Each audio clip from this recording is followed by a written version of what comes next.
오늘 발표자이신 야마구치 코지 교수님의 발표는 크게 이제 두 가지. 하나는 이제 일본의 고령자 학대 방지법의 목적 내용, 또 법에 근거해서 이루어지고 있는 실태 조사와 그 노력들 이런 부분들에 대해서 자세하게 말씀을 해주셨고, 또 본인의 연구 성과 등에 대한 부분들도 같이 소개해 주셨습니다. 그리고 본인이 이제 노인 학대와 관련된 연구를 하시게 된 배경 속에서 본인이 이제 학계만 있었던 것이 아니라 현장에서의 소셜워커로서의 어떤 그 역할, 이런 부분들이 반영된 결과로서 이제 연구자로서의 큰 독창적인 연구로 이렇게 이어질 수 있었다라고 하는 관점에서 보면 오늘의 발표가 상당히 의미 있는 그런 발표였다고 생각을 합니다. 오늘 저는 이제 그 발표 내용에 대해서는 구체적으로 이제 대부분 동의하는 그런 내용들이기 때문에 내용과 관련해서 드릴 말씀은 별로 없는 것 같고요. 다만 이제 우리나라에서 이런 포럼 세미나를 하는 이유는 일본의 어떤 그 경험을 통해서 우리나라의 어떤 시사점을 얻을 수 있을까에 대해 접목하는 그런 관점에서 생각해 보면 일본의 제도와 현황들이 실제 어떻게 작동되어지고 있는가에 대한 고민들을 하는 그런 시간을 갖는 것도 필요하다고 생각됩니다. 사실 제도만 가지고 보면, 제도의 모습들만 보면 상당히 이제 잘 만들어져 있는 제도, 이것처럼 보이는 측면들도 있지만, 실제 그것이 현실 사회 속에서는 적절하게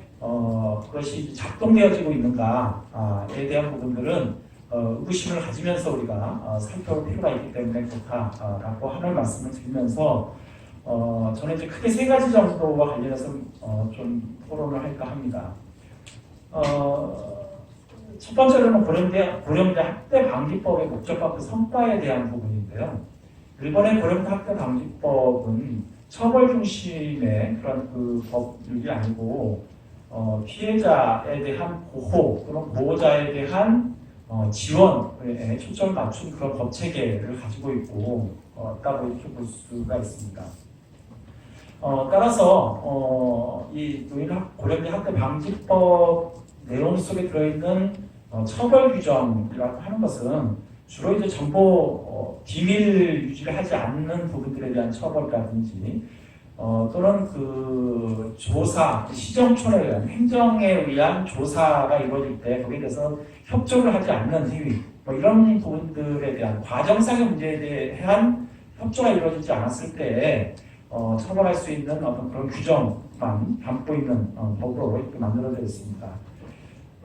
이런 일본의 고령자 학대 방지법의 특성을 생각하면서 제가 드리고 싶은 질문은 다음과 같습니다. 실제 이 보호자에 대한 학대 행위에 대한 처벌이 이 부분에 이 방지법에서는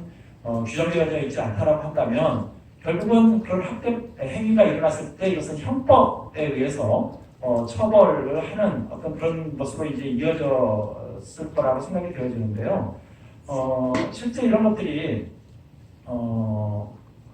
어떤 법률에 의해서 고령자 학대 행위가 나타났을 경우에 대처하고 있는지, 또 그것이 우리가 특별법을 만든다라고 하는 것은 어떤 특수한 상황에 대한 고려를 같이 하면서 대처할 필요가 있기 때문에 특별법을 만드는 것인데, 형법 속에서 그것에 대한 대처를 하는 것이 적절한 것인가, 효과적으로 대응할 수 있는 것인가에 대한 고민을 해보는 것들이 필요하지 않나 이런 생각을 합니다.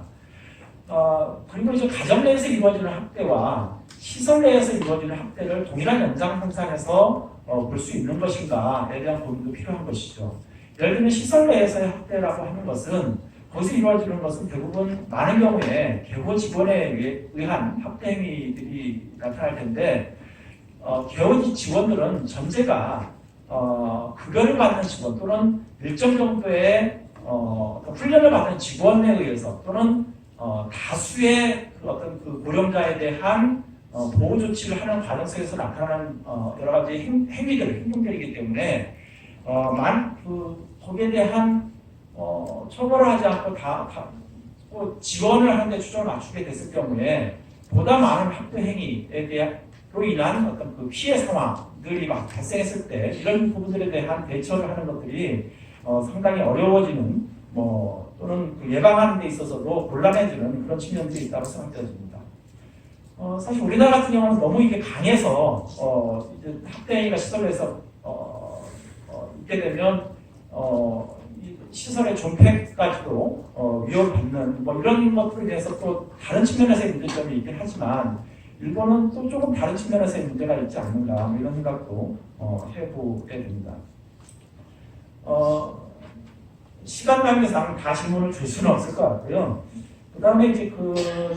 첫 번째 것과 관련해서 이제 마지막에 시정촌, 일본은 이제 기초자치단체가 시정촌이라고 합니다만은 시정촌이 고령대 학대 방지 행정의 주요 견인차로서 역할을 수행한다고 했는데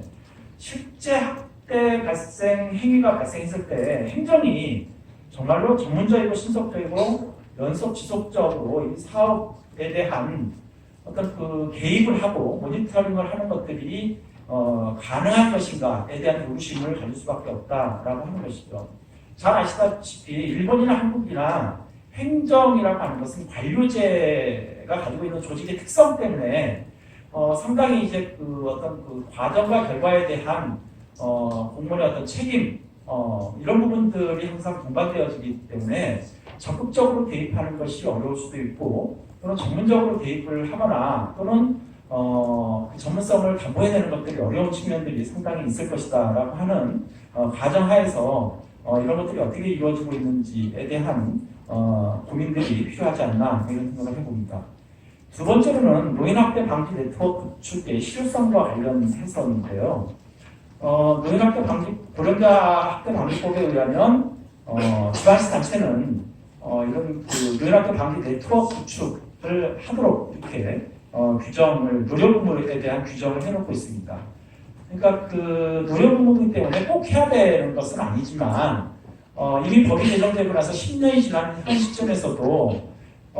이런 노력을 지방자치단체가 하고 있는 지방자치단체가 한 절반 정도밖에는 지나지 않는다라고 하는 것이죠. 절반밖에 지금 이런 행동 노력들을 하고 있지 않다라고 하는 얘기는 그 실효성이라고 하는 측면에서 지자체가 생각할 때 별로 큰 의미를 부여하고 있지 않은 그런 측면들이 있지 않는가 이런 생각들을 해봅니다. 그런 이유들로서 생각해보면 우리 교수님께서 발표의 내용들을 보면 일본에서 이루어지고 있는 네트워크의 어떤 구축 현황에 대한 예시로서 한 3가지 정도의 네트워크 구축 예시를 제시를 하셨는데요. 이런 다양한 형태의 네트워크의 구축이라고 하는 것이 정말 잘 작동되어지고 있는지, 역할 분담 같은 것들이 적절하게 이루어지고 있는지, 이런 것들이 좀 궁금한 측면들이 있습니다. 그러니까 개인 주체별로 역할별로 구성되어져 있는 다면적인 네트워크가 실제 현장에서 효과적으로 작동되어질 수 있는 것인지, 만약에 이런 것들이 예시에 나와 있는 것처럼 잘 작동되어지고 있다고 한다면 왜 절반밖에 되지 않는 지자체에서밖에 이것을 하고 있지 않은 것인지 이런 것들이 궁금한 거죠. 마지막으로는 자기 방임과 관련된 대응과 관련해서인데요. 우리나라에서도 자기 방임에 대해서는 어떤 법률적으로 규정되어져 있지 않은 그런 측면들이 있습니다. 그런데 이 자기 방임 상태에 놓여 있는 유형으로는 정신질환이라든지 인지장애라든지 알코올 중독이라든지 독거 상태에 있는 고령자 이런 상태에 있는 고령자들이 상당히 많이 있다고 생각되어지는데요. 이런 분들의 어떤 특성 중에 하나는 공식적, 비공식적인 관계망의 부재로 인해서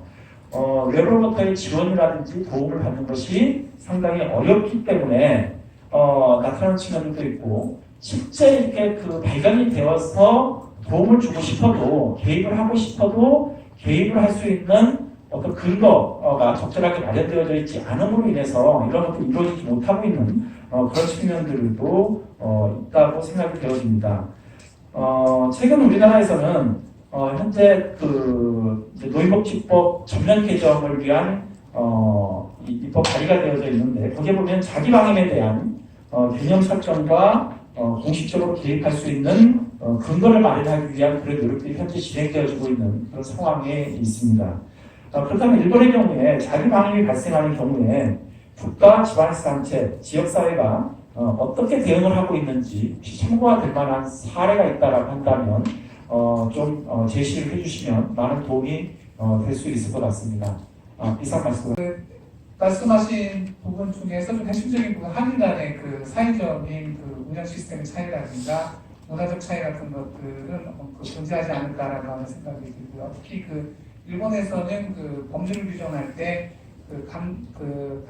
강제 조항이라든가 처벌 규정에 대해서 굉장히 보수적으로 운영하는